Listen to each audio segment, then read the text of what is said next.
Welcome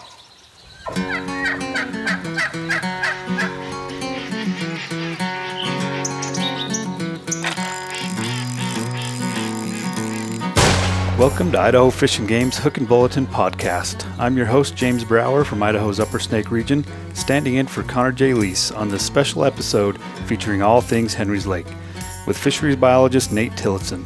In this episode, Nate will talk about ice fishing, stocking, and projects going on and around the lake to make fishing better for anglers. So without further ado, let's dive in. Hello, Nate. How's it going today? Hey, James. Glad to be here. Doing well. How are you? Doing great, thank you. Hey, for those people that may have not heard your name, although you're quite famous around these parts, why don't you give us a little bit about yourself, who you are, and what you do up at Henry's Lake? Of course. Well, thanks again for having me. As you mentioned, my name is Nathan Tillotson. I've been with the department for about 3 years now. Been the Henry's Lake biologist since basically New Year's Day of 2022. And did my schooling back at Iowa State University, go Cyclones, and originally from Kentucky. But now very proud to call the state of Idaho home. As we all are, right? So the question that everybody wants to know is, how is fishing up at Henry's Lake? Great question, James. That's $1 million one. So it started off relatively strong in the early ice seasons with good catch rates at several locations throughout the lake, which is pretty... but it has slowed down recently, which is pretty typical as we progress throughout the winter, and kind of more reflective of what we've seen in recent GillNet survey results. Yeah. So where do people access the lake? Yeah, so it's going to look a little bit differently than it does during the open water season. There are only a couple locations that are routinely available for ice fishermen to access Henry's Lake in the wintertime. And all that's dependent on snow load, essentially. The most reliable location is right there at our Henry's Lake hatchery. We have a public access point right there where you can park in a big area that you can even bring snow machine trailers in. We keep that plowed year-round for folks, and you can get on the lake there at any point. Other popular locations to access Henry's Lake in the winter are Bill Frome County Park over on the opposite side of the lake. There is a parking lot that the county keeps plowed just outside the entrance to the park there. And then Pintail Point is a access site on the north end of the lake. That's one of our access guest properties, and it's big enough for a vehicle or two. Oh, great. So for those of us that are maybe a little newer to ice fishing or at Henry's Lake, what kind of gear do you use? Where do you go when you're on the lake? What are some kind of tips and tricks there to help anglers get into some big fish? Yeah, great question. The short answer is I've seen people catch fish through the ice on everything from conventional long rods to full-blown ice fishing setups using snowmobiles to access the very middle of the lake. So it's a sport that's very open to all sorts of angler groups, and as long as you can chip a hole in the ice, you can probably catch a fish through the ice. So folks will use bait. Folks will use either everything from little pieces of corn to power bait to night crawlers rested on the bottom. And then other folks that are more gear oriented will use like tungsten teardrop jigs, or even things like rattle traps and vertical spoons have been having some success lately. Nice. Is there like a particular depth that people should be looking for when they're out on the lake? Yeah, so as far as I can tell, fish like to swim laps around the lake. There are some locations where they'll concentrate, particularly as we move later into the season as oxygen becomes more limited in the water column. Fish will concentrate more on the mouths of tributaries, or near the mouths of tributaries, and near some of those springs that you'll find either coming in like Staley Springs there over near Bill Frome County Park, or some spots where you'll visibly see changes in the ice thickness, and you'll see some water bubbling up right out of the ground. Yeah. So is there any like safety tips that you can give for people once they get out there? I know, there's been some incidences on some other lakes where snowmobiles have fallen through. And what do you need to do to be safe out on the ice? Certainly. There are a lot of different pieces of ice safety equipment that I recommend keeping with you. Most places on the lake have around 11 to 12 inches of ice right now. This cold snap that we're experiencing right now is hopefully going to even grow that more. Hopefully we'll have over a foot here soon. But ice conditions can be variable, particularly on a lake like Henry's that has some mid-lake springs. Anytime you see off-colored ice, avoid those locations. They make ice spikes that you can wear around your neck to help kind of pull you out of the water in case the worst were to happen. That they make spud bars, which is essentially just a big long metal rod that you can use to test the ice in front of you. If you don't have one of those, just use your auger and drill test holes, especially if you're moving into areas where you see ice that's a different color than what you've been on previously. Yeah. We do get a lot of calls here to the office, a lot of questions from anglers on how thick the ice is, but that changes pretty constantly, right? It's, it can vary day by day, so it's always a good idea to get out there and drill some test holes, make sure that everywhere you go is going to have enough ice to hold you up. And what is that thickness about, the magic number of inches of ice to keep you up? Yeah, so for regular foot travel, we recommend at least 4 inches, but different colors and types of ice have different levels of strength. And so good, strong, clear, what they call black ice is the strongest, and that kind of white air-filled stuff is the least strong. And a lot of times you'll see that as slush on top of lakes starts to freeze. You'll see that weaker ice that's a little bit cloudier. Yep. So my rule of thumb is always like 4 to 6 inches before I feel comfortable walking on it. Is that kind of what you go by? Yeah, definitely for foot travel. And then for snow machines, they recommend anywhere up from 8 to 12. And then for tracked side-by-sides and things like that, you're going to want to have at least a foot. But yeah, more the better. Yeah, exactly. Don't play around with something like that. It's not worth it. Absolutely. So, is there any particular kind of day or time of day that tends to be better than others? Yeah, particularly this year, what we've been noticing is the best catch rates have been from really pre-dawn, so get up early, to around 9 o'clock in the morning, and then it really tapers off throughout the day and doesn't pick back up until probably the following morning. You'll likely see a little bit of a bump in catch rates right in those evening hours as you get kind of hit twilight, but best catch rates by far have been pre-dawn to 9 a.m. All right, great. Good tips. Thank you, Nate. What kind of fish are people catching? Are these wild fish? Are they hatchery fish? Like, what are people pulling through the ice most often? Great question. So in Henry's Lake, the fishery there is primarily made up of cutthroat trout, hybrids, and brook trout. And those hybrids are a triploid sterile hybrid that we create in our hatchery by mixing our hay-spur rainbow trout with our Yellowstone cutthroat trout directly from Henry's Lake. And so 100% of those hybrids are hatchery fish. The brook trout, around 55% of those are hatchery origin. And 45% of the brook trout are hatchery origin. And for our cutthroat, which are our most abundant trout in the lake, 90% of those are hatchery origin fish. And so Henry's Lake is a very hatchery dependent fishery. Wow. So those hatcheries are critical for fishing up in Henry's. Yeah. So is there anything that we're doing differently to stocking, or that we have done in the past to kind of make that more successful? Yeah. So every year we routinely stock over 1 million fish into Henry's Lake. So it's, as I mentioned, it's a very hatchery dependent fishery. But with recent declines in catch rates that I alluded to earlier, we've actually increased that this year. We stocked nearly 1.6 million fish into Henry's Lake in 2024, which is more than we've stocked since like 2010. And of those 1.6 million fish, almost 1.3 were cutthroat. Just over 200,000 were those hybrid cut bows that I was telling you about. And we had about 107,000 brook trout stocked in the lake this year. Holy cow. That's a lot of fish. Yep, it certainly is. It certainly is. Besides the numbers of fish, is there anything else we're doing different with our stocking techniques to help out with the numbers and recruitment? Yeah, so it's not just a numbers game. So that's certainly part of it, but this is an incredibly high stocking density for the size of lake that we're working with here. So what we've seen in the past is some issues with variable recruitment of our hatchery stocked fish. So as many as 40% of the cutthroat in Henry's Lake were hatchery origin, as many as 40% of the cutthroat in Henry's Lake were born in 2017, and that's a figure from 2023. But 2017 was really that last year that we saw good recruitment of a year class in Henry's, and the fishery has been largely supported by those fish since then. Those fish are really, really old for Henry's Lake standards now, and they're dying off at a pretty precipitous rate. And while we haven't put our finger on exactly what's causing this variable recruitment, we're doing some different things to try to bolster that, because the most likely driver of that variable recruitment is water quality. It's no secret that Henry's Lake has some algae blooms almost routinely now, basically every year, in the late summer and early fall.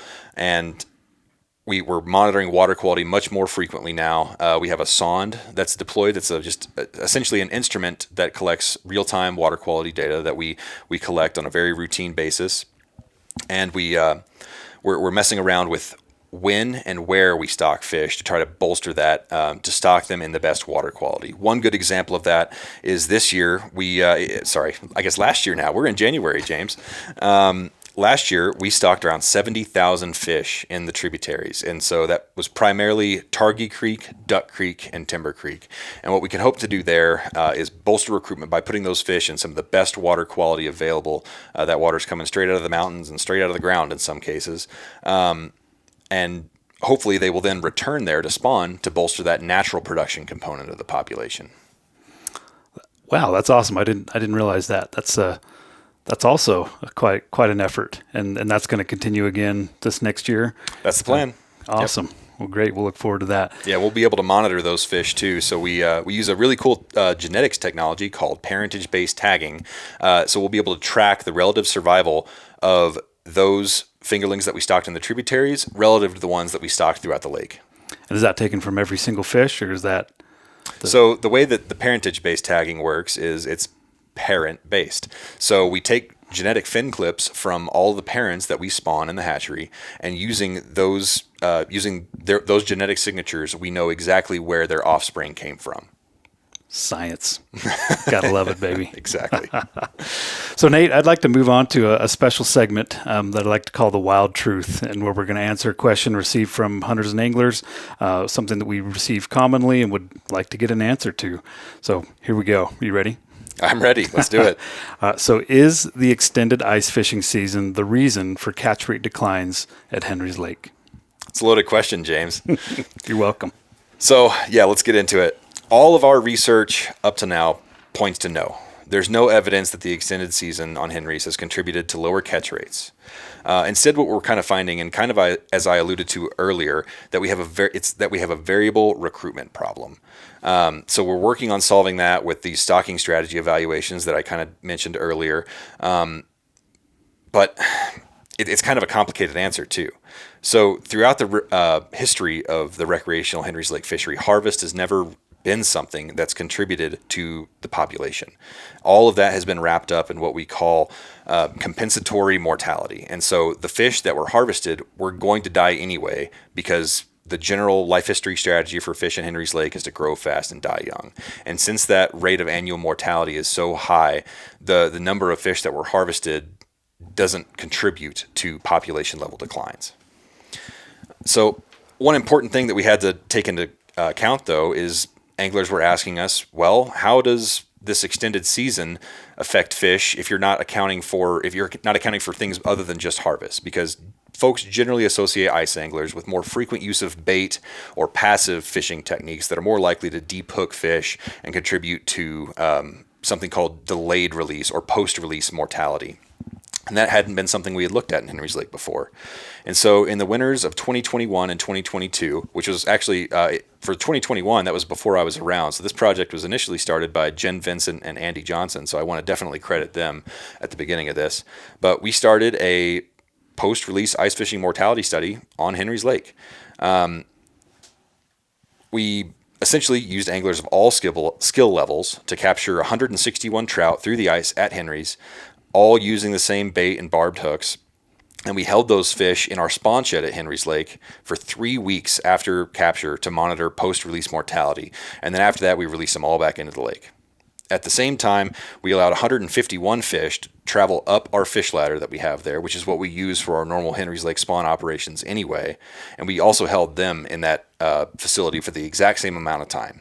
And so effectively, we have an experimental group and a control group, which is something that you don't typically have in an in situ study like this, which makes this so cool. Yeah, pretty convenient. Exactly.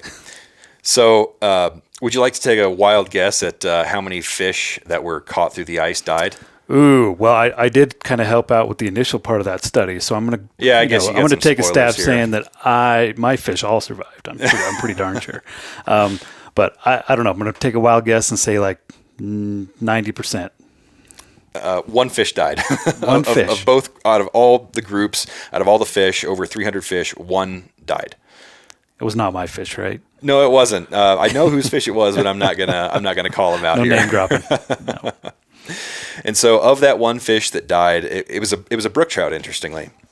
And what was nothing in particular was noted about how it was caught, other than the fact that it was dropped a couple times on the ice after it was caught. Everyone, even the folks in our helping out with our study, they want their picture with their trophy Henry's Lake fish too, right? And they're squirmy buggers.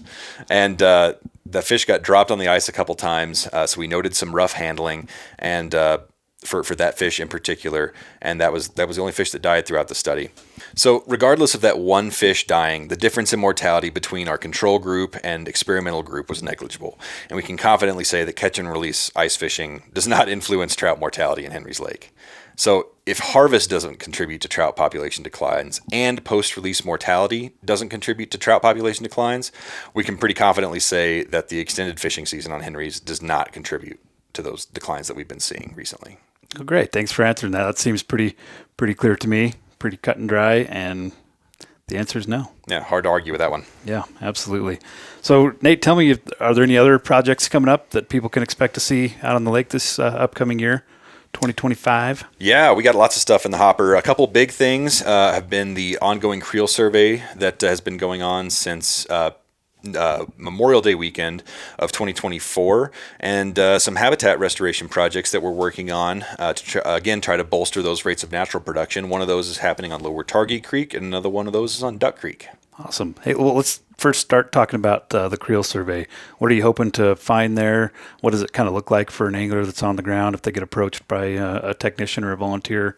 What kind of questions are on that survey? Yeah, so for first of all, for those who aren't familiar with what a creel survey is, it's an individual, either a volunteer or a Fish and Game employee, that will go up and interview anglers on the lake and ask them about their fishing experience, the number of fish they're catching, the size of fish they're catching. We'll measure any fish that they have in their bag that day. And then we collect a lot of angler demographic information, such as whether or not someone is from in-state, out-of-state, how long they've been fishing, so on and so forth. And that really helps us get an idea of the total amount of effort that goes into a fishery on any given year, and the amount of harvest, and the types of anglers that most utilize that fishery. And so that's been going on, as I mentioned, since Memorial Day weekend of 2024. That's continuing throughout the ice season, and then this survey will end after Memorial Day weekend of 2025. Cool. So no real personal information, just basically how was your day out fishing, how many did you catch, that kind of thing. Yeah, we ask you what your zip code is so we know where you're from, and then we ask you how many people are in your party, which is pretty obvious because we see them out there anyway. Yeah. And then we ask a series of questions. It takes 10 minutes tops. Yeah. So if somebody's out there, maybe they're camping for the week and they've been contacted one day and then they see this creel clerk or volunteer again, should they take the survey again, or does they tell them, hey, I've already taken it? Oh, definitely, yeah. So one of our questions is actually, have you been interviewed on the lake before this year? And each day is important for this survey. And so we definitely want all the information we can get every day you're out there. Awesome. So what about these habitat projects? What do you got planned for that? Yeah, so we'll start with Lower Duck Creek. This project has been in the works for several years now. We're working with partners, including the Henry's Lake Foundation, to remove a migration barrier on Duck Creek that's essentially going to open up a lot more spawning habitat for cutthroat throughout the spring. And then the one that I'm really excited about moving forward here is one that's happening on Lower Targhee Creek.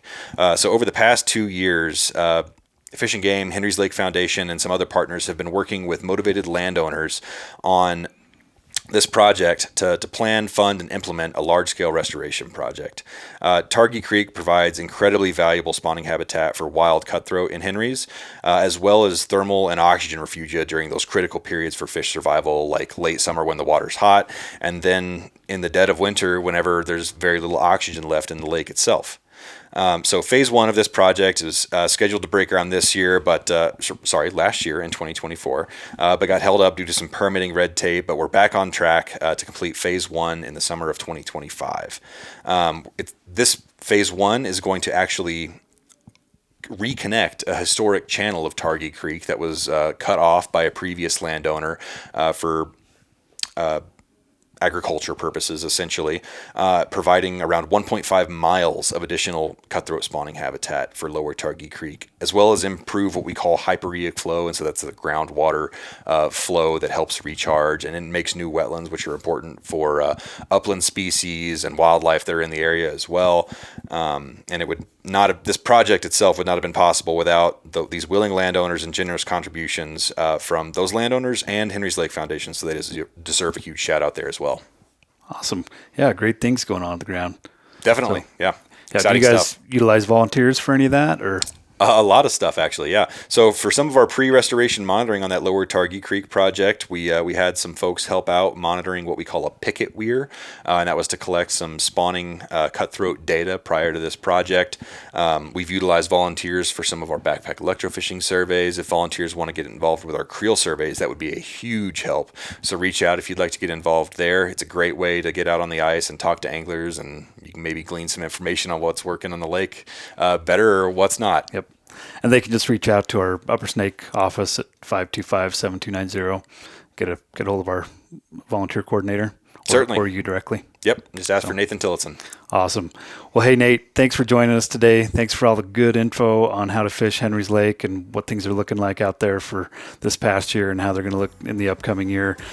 We appreciate all our audience as well for talking to us on our Idaho Fish and Games Hook and Bulletin podcast. Thanks, James. Happy to be here.